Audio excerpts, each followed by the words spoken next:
I had a breakdown. I came home. I was convinced that my wife was being unfaithful. And we got into a fight about that. And I walked up into my bathroom and I grabbed a bottle of Xanax and I looked down at that bottle and I thought to myself, I could just down all of this and never wake up. I'm Jessie. And I'm Omar. If you're a midlife professional facing a career shift, a relationship change, or a deeper calling you can't ignore, you've just found your home. We've been there and we discovered they weren't breakdowns, they were breakthroughs. And now we're bringing you the tools, insights, and real conversations that help turn life's challenges into powerful new beginnings. If you're asking, who am I now? What's next for me? This podcast is your guide. Let's grow, rise, and reinvent together. Tune in, you're right on time.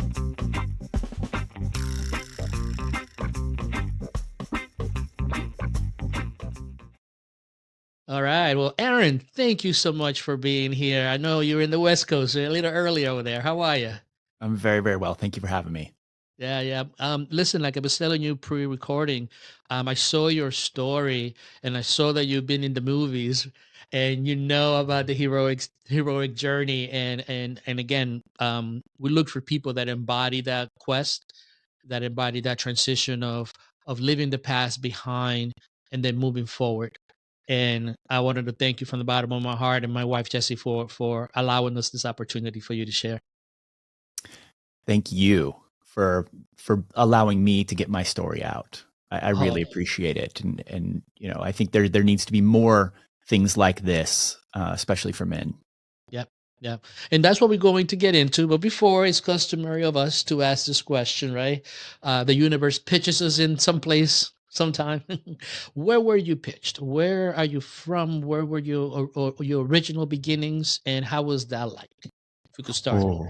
That's a question. I grew up in California. I'm a California boy, born and raised. All right. But I grew up to a very chaotic household.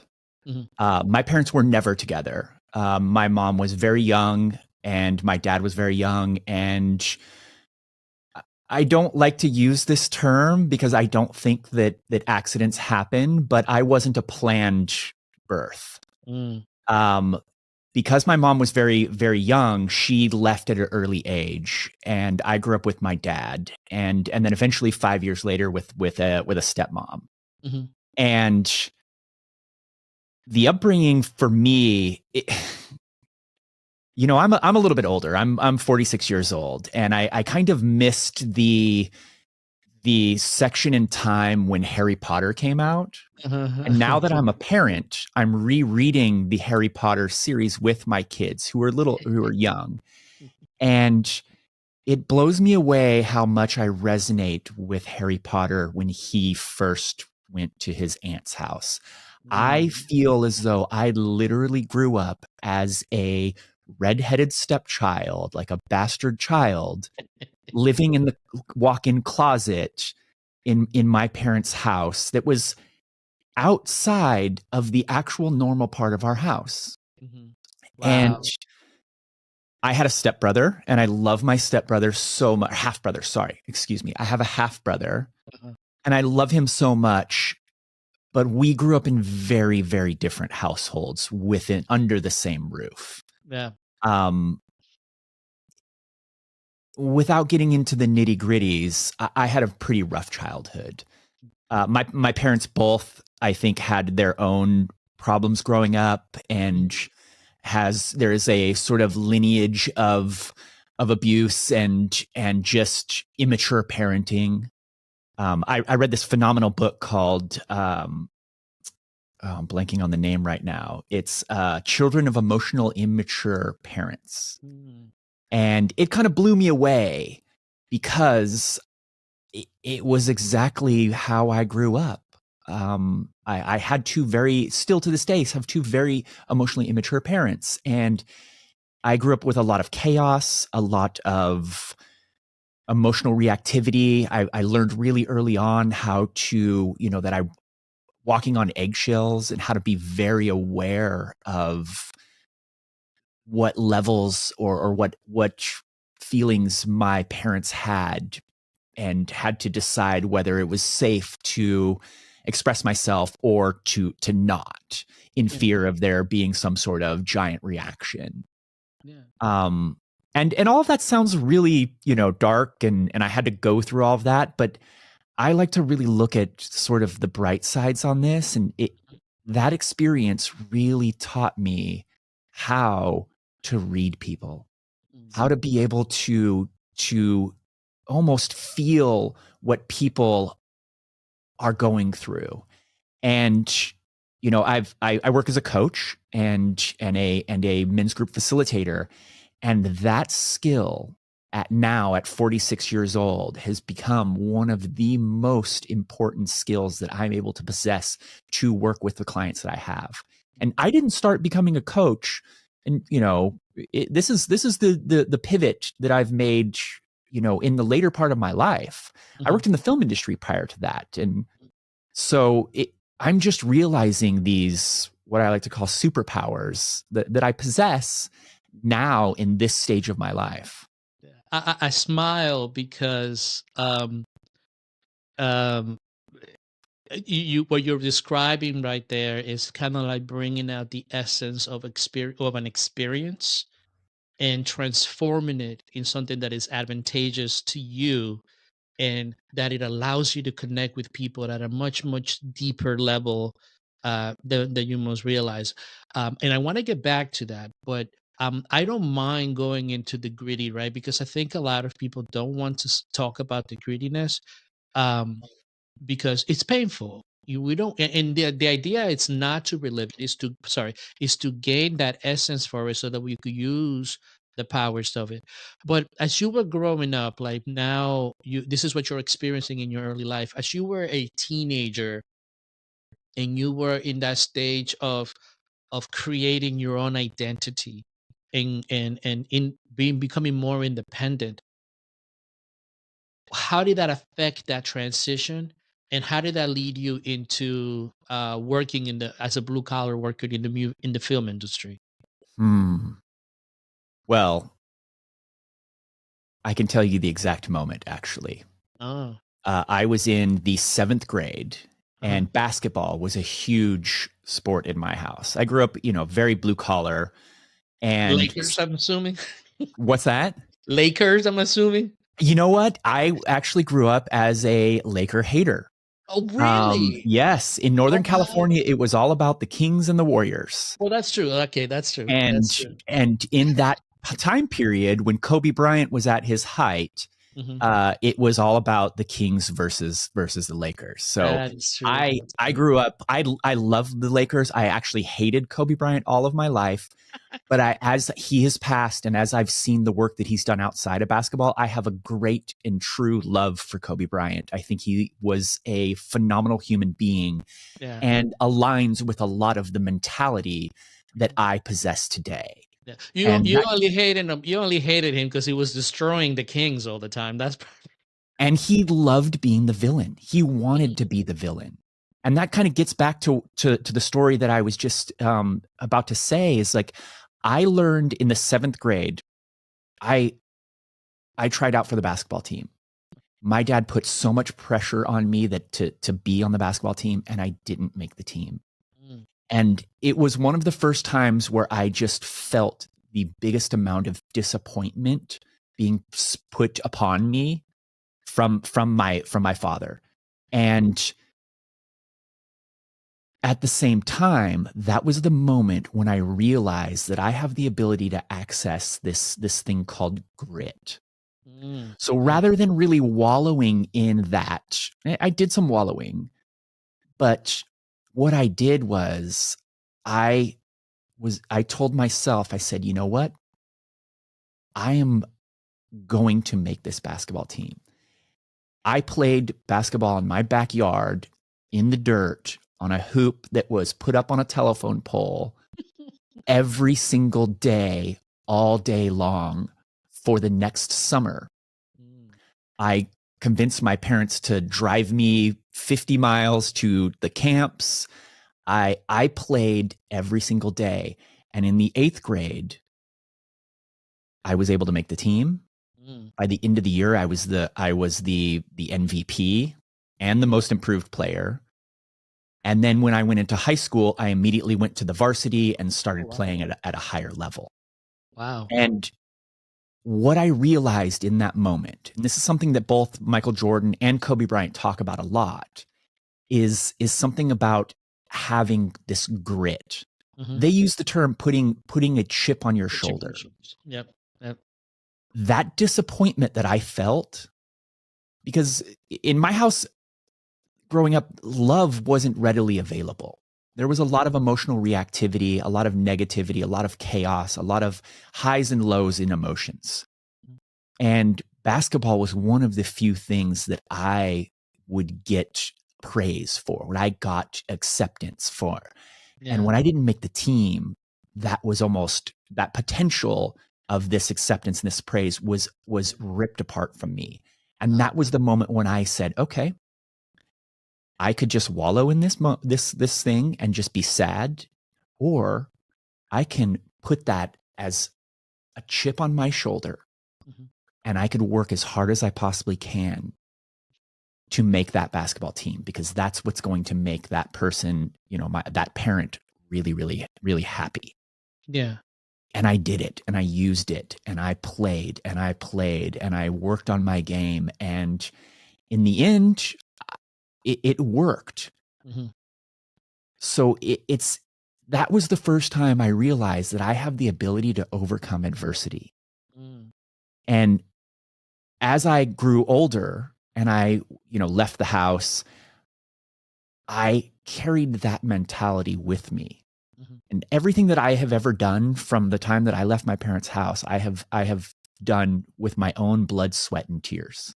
I put myself through college. I paid my own way. I worked full time, and I took classes at night, and I took, classes. I got an associate's degree. I've got a bachelor's degree. And I did that because it was important to me. One of the things I forgot to mention in this is that, there was a point where one of my parents said, if he doesn't get a basketball scholarship, he's never going to amount to anything. Ouch. Yeah. And that really hurt. But also that was that chip that I put on my shoulder. Yeah. And I said, okay, that's what you think. I'm going to prove you wrong. And I did it. And it took me a long time, but I got both of those degrees. And I learned so much out of that. And it was a goal that I was able to achieve. And once I did that, I understood that if I set a goal, I know I can get it. And I know that I have this ability that I'm not going to stop until I get it. Yeah. I mean, and it's so wonderful to find that piece of gold, right, in the midst of all that, because it's a beautiful reference point as you continue on. Because when you to understand that even if it was the motivator was proving something to someone, it is something that you discover within you that is like, I have this in me. And being that you were, it's ironic in most heroes' journey, you do feel like the bastard, the stepchild, or the orphan, so to speak. But you found that place within, to know I could do this if I set my mind to, right? So as you progress to your life, right, you finish college, you start your life. Take us through that process of like, what do you do next? Talk a little bit about your work in the film industry, and then starting a family, and let's get into that little bit of that story. Yeah. I think that part begins with the idea of our nervous systems and survival mode. Yeah. Because of the way that I grew up. The mammalian aspect of us, that survival versus and it's important, and I'm glad that you brought that up, right? Because one of the ways that we define the soul here, the soul's quest, is that is an aspect of us, and we can we can't diminish it because it's important to talk to realize that it's there. So go ahead. I'm sorry to interrupt you, but it's important that we point that out because it's important to know that. Of course. Yeah. And growing up the way that I grew up in a very highly chaotic environment, my body and my mind from a very young age got very used to living in fight or flight. I know today, and I've used this, and I talk to men in the men's group about this, is like, if I chose to get into the military, I would have been a phenomenal soldier. Yeah. Because I know that because of the way that I grew up, I get into fight mode. I'm very comfortable, ultra focused, and get things done.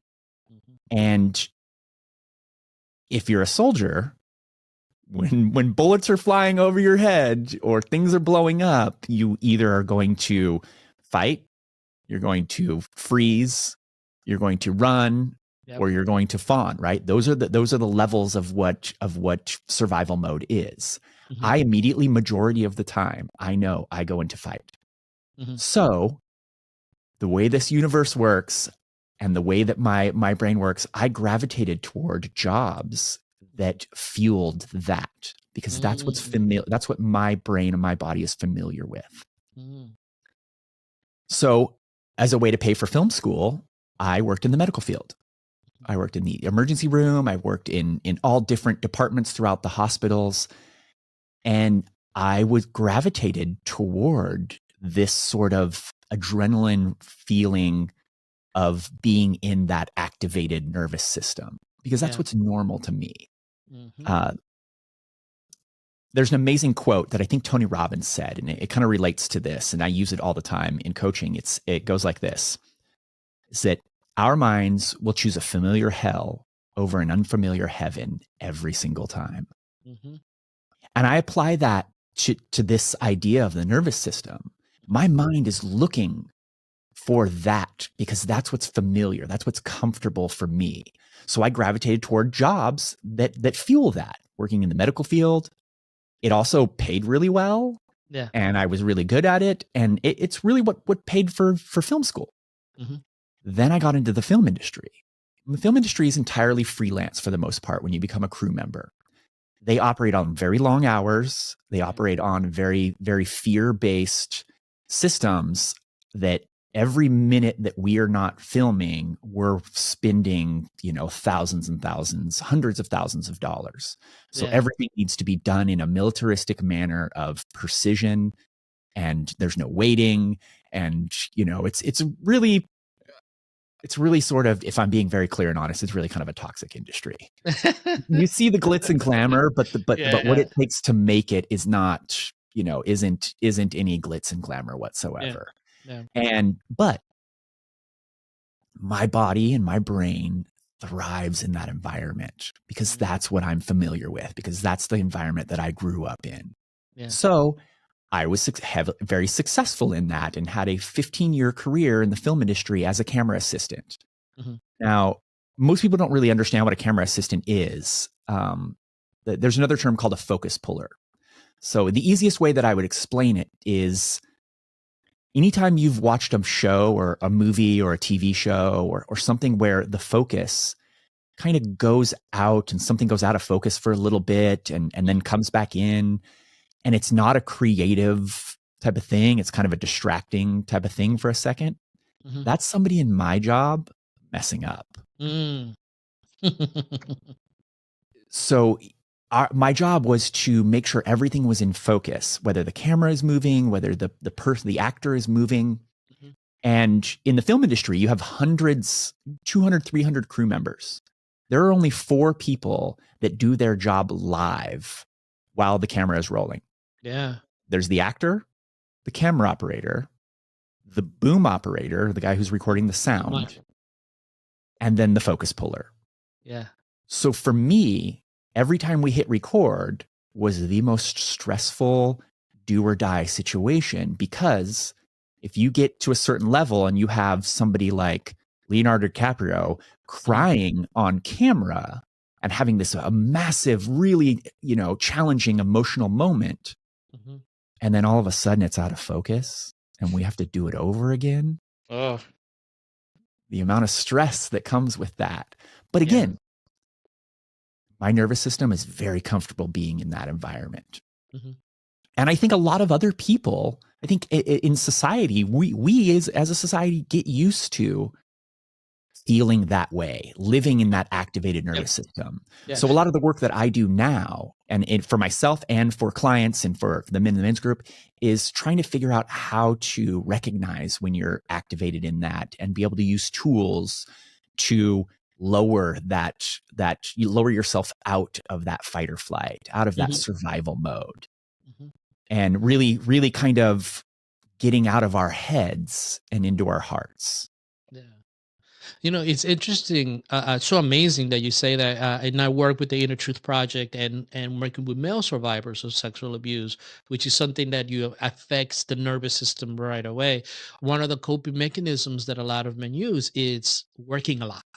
Workaholics, because the moment they stopped, that the fight, the quietness, it's not very good for them. That's why you have issues physically. So tell us about, what have you discovered from this point of view about the effect that that had on the body, on your physical body, if any. Oh man. I mean, I've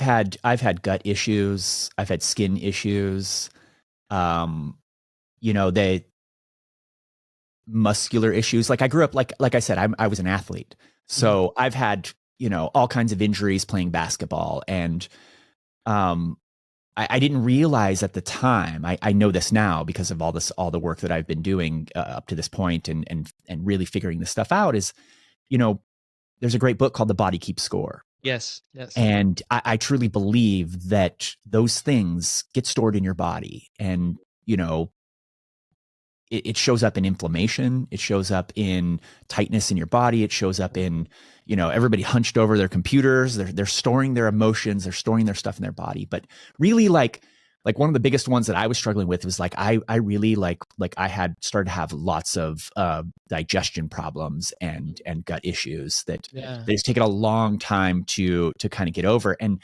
as I've been pulling away the layers of this this trauma that I experienced growing up, and in the film industry, and all of these things that I put myself through, and learning to sort of regulate my nervous system more often, I'm starting to pull those layers back and see, wow, like this isn't, this has a lot to do with that stress that I'm putting on myself. Hmm. Our body can only handle so much.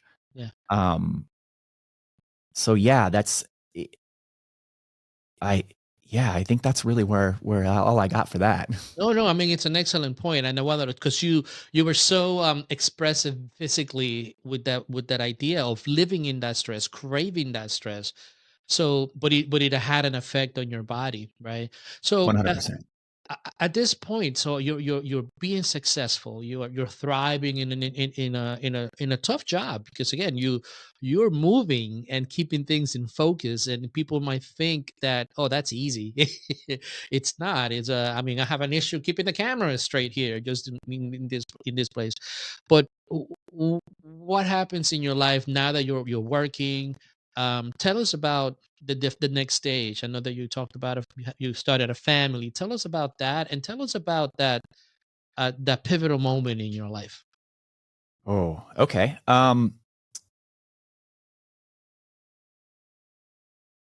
One of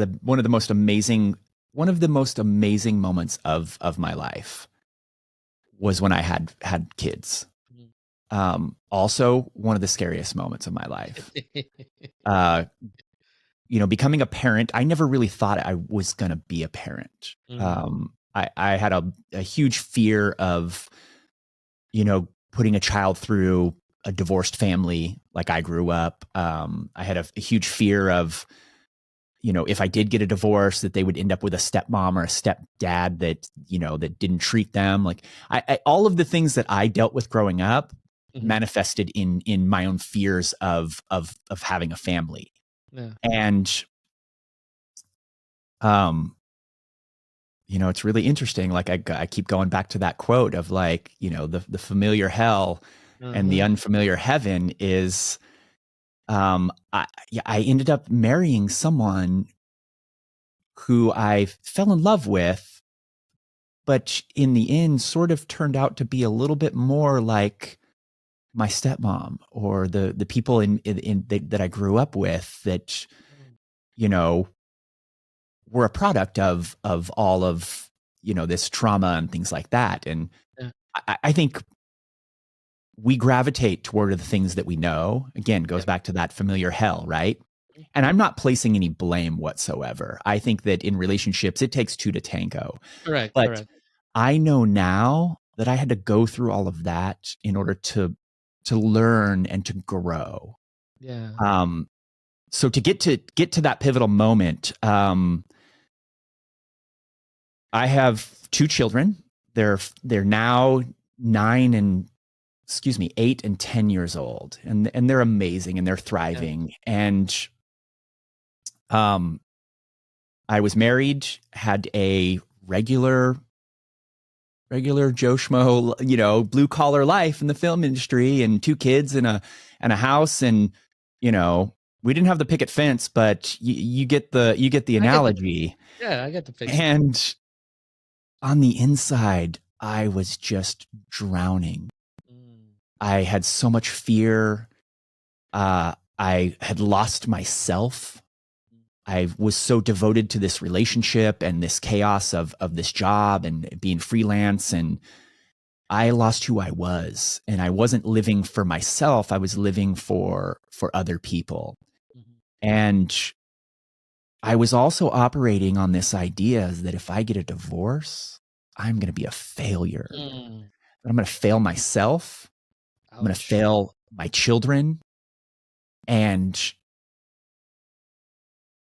that was going to be the worst possible solution.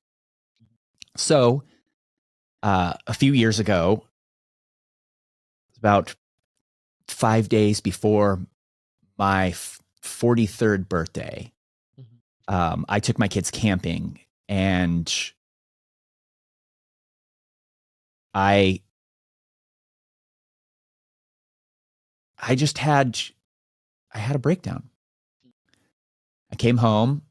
I was convinced that my wife was being unfaithful, and we got into a fight about that. And I walked up into my bathroom, and I grabbed a bottle of Xanax, and I looked down at that bottle, and I thought to myself, I could just down all of this and never wake up. And as I was looking at that bottle and having that thought, the first thing that came to mind were my two kids sitting down in the living room laughing and playing Uno. And that image literally stopped my arm from lifting that bottle to my mouth. Wow. Then after that, the next thing that I had to do was make one of the biggest decisions that I've ever made in my entire life. As a man, I had to check myself into the hospital. So I called a friend, and he drove me to UCLA Medical Center, and I checked myself into the behavioral health unit. I spent 5 days in UCLA. 2 days after I went, my wife came to visit me, not to offer support, but to let me know that she's filing for divorce. After that 5 days, the doctors had suggested that I go to what's called a residential treatment center, or an RTC. And it's sort of a bridge between being in the hospital to gaining back into normal society. They teach you all kinds of skills, and you go and stay at a facility. And when you think of a residential treatment center, well, most people, I would say, you think of rehab. Correct, and for some people it was, but for me, I like to think of it as like going to mental health college. Because every day that we were there, from 9 a.m. to 6 p.m., every hour on the hour, 6 days a week, we learned a new modality of psychology and had a new facilitator coming in and teaching us all of these tools. And I learned every single modality, not every single, I learned all of the major modalities of psychology, from DBT to CBT to ACT to IFS. We also learned about, mindfulness, meditation, breath work, yoga. And essentially all of these things became a tool belt for emotional regulation. Mhm. And in that process, I had the realization that I needed to go through all of this in order to become the person that I am today. Mm. And it helped me realize what my mission is now, Mm. is to tell that story and to help other men who may be at that place of nearly lifting that bottle of pills up to their mouth or putting that gun underneath their chin or whatever it may be, because it doesn't have to go there. Mhm.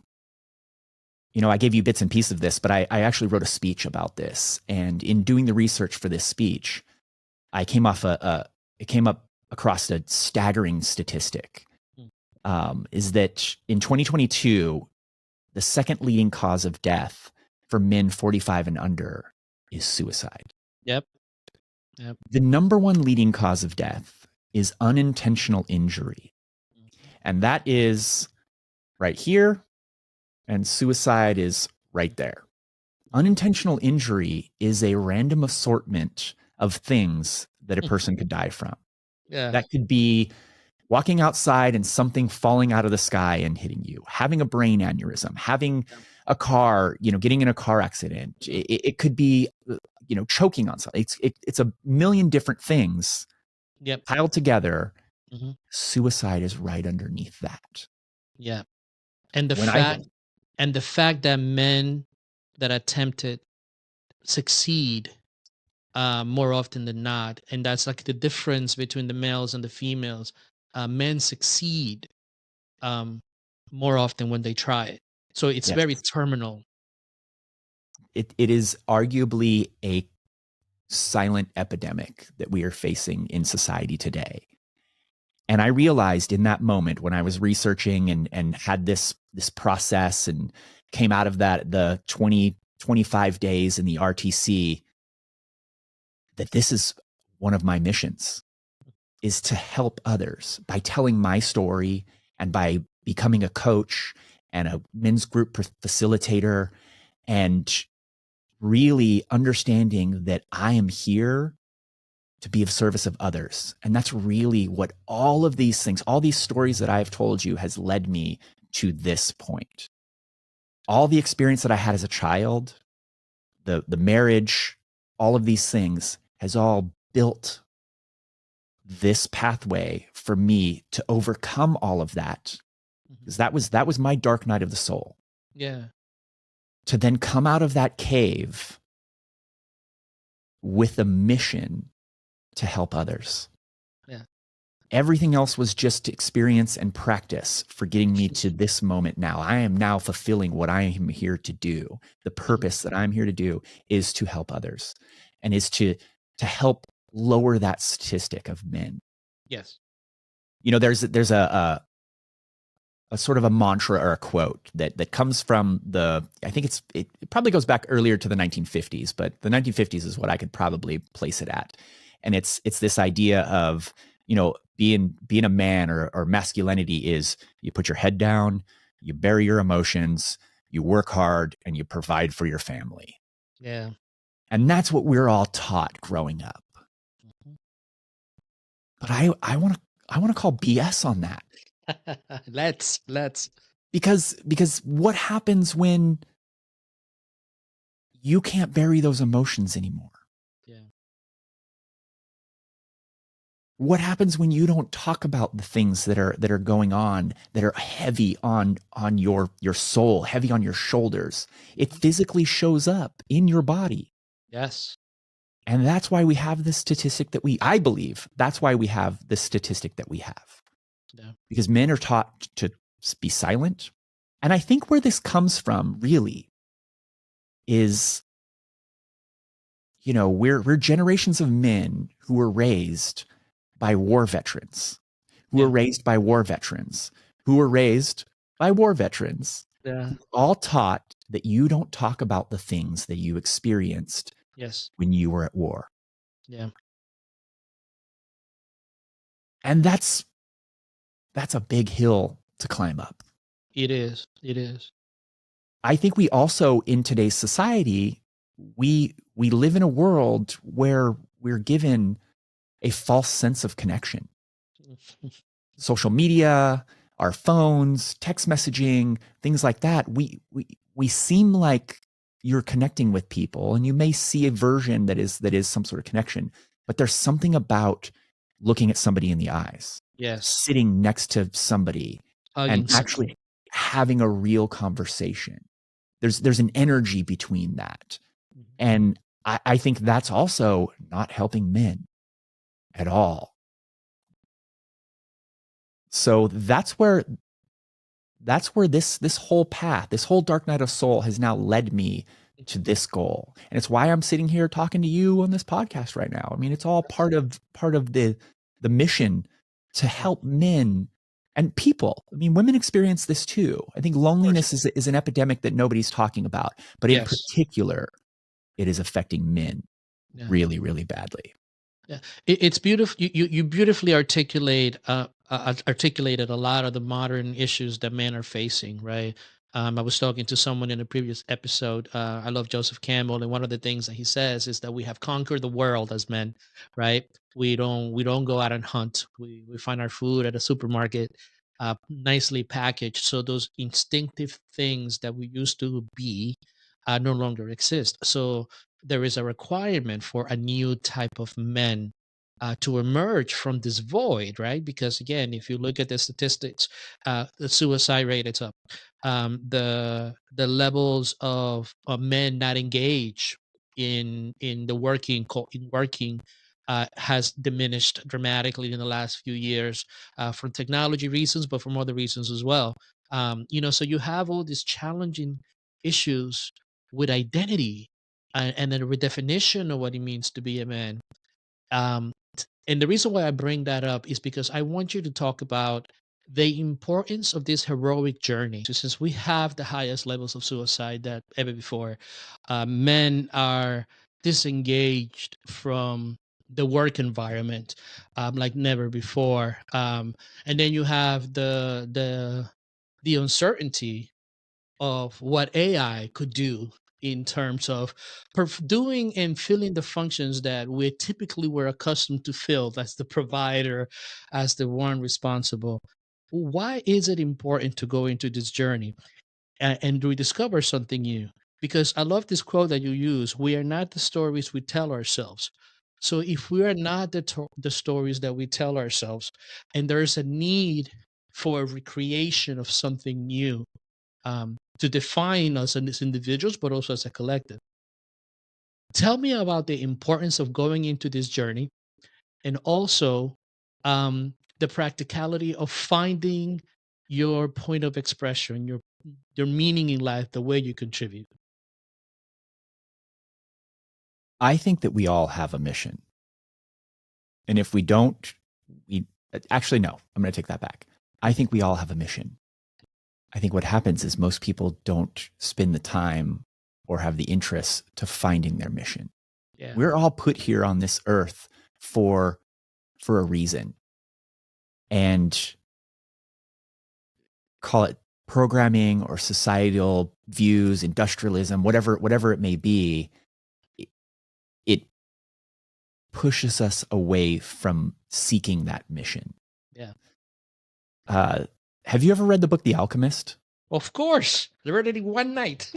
It is the most phenomenal example of this mission, finding your personal legend. Yes. And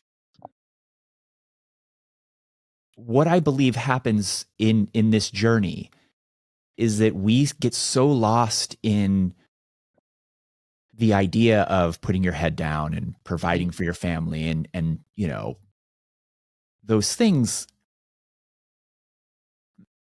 that seeking out that mission gets buried within us. Yep. You know, I mean, I think you also kind of discussed it a little bit earlier in this idea of hunting and finding our food and things like that. And there's a process that in ancient times, in native indigenous cultures, is probably the most you know, apparent or easy to explain, is a young boy would go through an initiation. Mm-hmm. And it would be a ritual hunt, or, you know, a sweat lodge, or whatever it may be, that you would go out, you would go on a hunt, you would make your first kill of a deer, or whatever it was that tribe hunted. Mm-hmm. You know, sometimes they would have you drink the blood of the animal as a sacred, you know, sacred growth, and then you would bring that back to the tribe. Yes. And now you have gone from a boy who is accepting to a man who is providing. Yes. And we have lost that Mm-hmm. that initiation in our culture, in our society, in particular in the United States. Mm-hmm. And I think there needs to be a reinventation of that. I think we need to reinvent that idea, because what ends up happening is you have these uninitiated men who are essentially walking around as man children. Correct. And are CEOs, or, you know, heads of large corporations, or, Yes. you know, Yep. and that is not helping society. No. So to get back to your question, though, is, you know, our past and our story tends to dictate what we do and how we react and how we show up. Yeah. And I think that we have a responsibility, and it's not an easy responsibility, to really examine how that past is affecting you in your life and in your future. Yes. You know, I grew up in a very, very, like we talked about earlier, a very chaotic environment, full of a lot of PTSD and a lot of, you know, just a lot of emotional reactivity. That had a huge effect on my story. Yeah. You know, I really felt as though I was not enough. I had, you know, a lot of fear of being accepted, and that dictated my life. It Yes. shifted what careers I have. It shifted the, you know, in the person that I choose to, you know, to spend my life with. And I have kind of a thick skull. So for me to do that personal work, I had to go through a very dark night of the soul in order for me to really realize the work that I needed to do. I couldn't do that on my own. I'd been going to therapy for years prior to that, and it wasn't clicking. It wasn't breaking through that thick skull of mine. I get you. I get it completely. So, you know, I had to go through that experience. I had to actually take it very extreme measures in order to have that realization. Yeah. And once I did that, and once I realized that we are not the stories that we tell ourselves, that we have the ability to rewrite that story. Yeah. And once once I can get in and figure out what that story is and be able to change that story, the sky's the limit. It just has a huge effect. It's a giant weight that is lifted off your shoulders, off of my shoulders. And You know what the beauty of it all is? You brought up the Alchemist, and your story is a symbolic of the final part of that book, in which he dreamt about the gold outside, but the gold was exactly where he was, which is here in you, and you found it by having to go through all that. You found it within you. And Yes. that is the beautiful thing about what you've done, which is an embodiment of another one of the modalities that is seldom talked about, which is post traumatic growth, that Yes. idea of growing from there. So before we come to the end, speak about that, because again, it's not just all darkness. There's growth and there's beauty in it. Let's talk about that part before we conclude. Yes. I mean, there is beauty in everything. We just have to be willing to see it. Yeah. And a lot of times what happens is, I think the easiest way that I could explain this is I'm a big proponent of gratitude. I write a gratitude list every day. It's one of the biggest things that affected me, that shifted my thinking when I was in the treatment center, going through my mental health college experience. I love that. I love that. And I think that one of the easiest ways to shift your mind is through gratitude. Yeah. When you experience gratitude, or you give gratitude, whether it's to yourself or to somebody else, physically writing it down in a journal, I am grateful for this or that. What that does, scientifically, what that does is gratitude releases what's called the feel-good hormones. And it's serotonin, dopamine. Those are the two main ones, and I'm blanking on the last one. But it releases these hormones in our brains, Mhm. which make you feel good. Yeah. You cannot be negative when you are speaking in gratitude, because Yes. it's releasing stuff into your brain that doesn't allow negativity. Mhm. I was a very pessimistic person in the later part of my year of life. Before I had, I like to call it, like, what's the term I used? It's the old Aaron, The the old old Aaron. Aaron experience, before I had gone through this huge life shifting event. Mhm. I was incredibly pessimistic, Mhm. and I wrote a gratitude list every day it's been several years now, but when I really made the shift in my thinking, it took about 6 months to a year of writing every single day. I shifted from being a incredible pessimist Mhm. to an optimist in Mhm. about 6 to 8 months. Wow. They say that habits can be formed from routines. Yes. It takes about 21 days of doing having a routine, a healthy routine, to shift into a habit. It didn't take me. It took me a lot longer than Because 21 you're hard headed. days. You're hard headed. Again, I got that lump of. It took me a lot more, but I have that grit. I put that chip on my shoulder that I'm going to do this every single day, and it's a Yeah. non-negotiable. And I did. And now today, I can think of 100 things that I'm grateful for. Awesome. And now, when I start to feel a little bit of that negativity, I can quickly shift it into something that is positive. And I believe that when you are thinking positively, Mhm. it's like an energy that you're Mhm. sending out into the world. You're sending this positive energy, and you're going to get back what you send out. Yeah. So Yeah. you will receive positivity back to you. Yeah. And it sounds very woo-woo and simple, but I would just like to challenge anybody who may disagree to give it a try. Yes. Write down on a piece of paper every day, I am grateful for, and name 3 things, and see what happens. I I'd be willing to bet that it will actually shift your mind. Yeah. It's interesting because you mentioned the fight or flight system, but there's also the parasympathetic nervous system, which is what is activated when you are in gratitude, when you are in that feeling of love. So it's counterbalancing that habit of activating one part of our nervous system and instead of the other.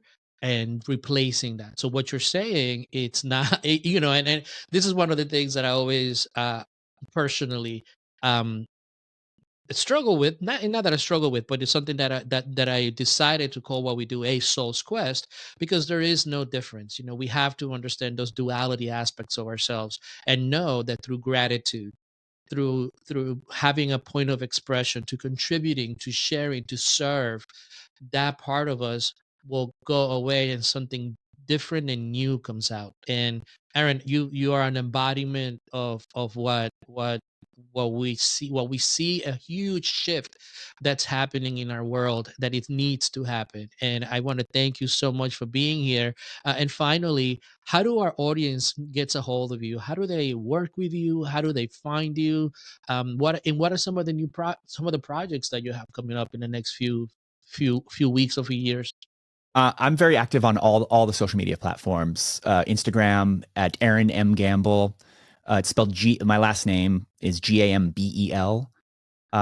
TikTok also, Aaron Gambel. I have a website as well at aarongamble.com. And yeah, so some of the things that I've been working on is I offer a rewrite your story program. It's, I have a free guide that I can send you. It's the 5 steps to rewriting your story. Absolutely. I also offer one-on-one coaching. I run men's groups. I have a first and third Mondays evenings men's group that's offered in person in Los Angeles or on Zoom. There's a Zoom aspect of it. And that's what I've got. I've got some other things in the fire in the future that I'm not quite ready to talk about, but there's something involving in fatherhood that I'm putting together as well. But for right now, I'm just really trying to build the community and build this brotherhood of men and showing men that connection is really important. And that's what I'm really been focusing on lately. No, absolutely. Well, Aaron, thank you so much for sharing your story. Thank you for the vulnerability. Thank you for the strength to be able to show up and show that as men, we have so many dimensions of us. We're not one-sided. We have a lot of sides. So thank you so much. And we'll stay in touch, man. Yes, please. And thank you for having me on. I really appreciate it. Awesome. Awesome. All right. Thank you for tuning into the ASQ podcast. If you enjoyed today's episode, make sure you like, follow, and subscribe so you'll never miss a powerful story. And if you have a story of courage, transformation, or triumph that you'd like to share, we'd love to hear from you. Visit us at asqempowerment.com. Until next time, lead your life, shape your culture, begin within.